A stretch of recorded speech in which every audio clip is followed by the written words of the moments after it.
સમાચાર નવસારીથી નવસારીના સાદરફેલમાં Indian potash limited કંપનીનો વિરોધ જોવા મળી રહ્યો છે. કંપનીએ કાવેરી શુગર ફેક્ટરીની જમીન ખરીદતા સ્થાનિકોમાં રોષ જોવા મળ્યો. સ્થાનિકોએ રેલી કાઢીને કંપનીનો વિરોધ પણ કર્યો છે. કેમિકલ ફર્ટિલાઇઝર પ્લાન્ટ સ્થાપવા કંપનીએ જમીન ખરીદી હોવાનો સ્થાનિકોએ આરોપ લગાવ્યો.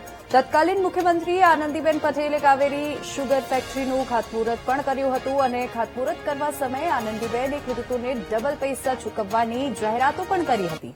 જોકે સરકારે યોગ્ય મધ્યસ્થતા ન કરતા શુગર ફેક્ટરીને તાળા લાગી ગયા હતા અને ઇન્ડિયન પોટાશ લિમિટેડ કંપનીએ 59 કરોડમાં ખરીદી ફેક્ટરીની જમીન. જોકે કંપની જમીનનું શું કરશે તે સ્પષ્ટ ન થતા સ્થાનિકોમાં રોષ જોવા મળી રહ્યો છે.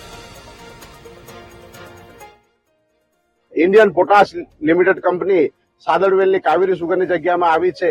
એના વિરોધમાં જનજાગૃતિ રેલી કરી છે. આ રેલી સાદરવેલ તાતેખાડી પંપથી રાણપા સુધી જશે અને એની અંદર વિશાળ સંખ્યામાં લોકો જોડાયા છે અને જોડાતા જાય છે. કારણ કે આ કંપની આવવાથી અમારા જળ જંગલ જમીનને નુકસાન થાય એમ છે.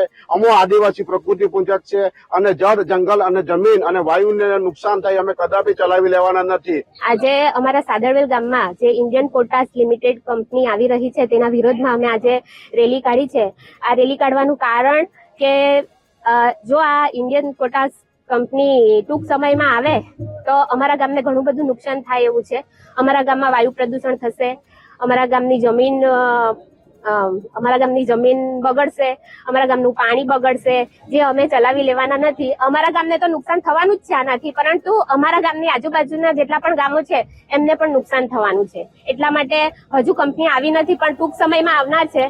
જે અમે જો આવે તો અમે એ કદાચ ચલાવી લેવાના નથી.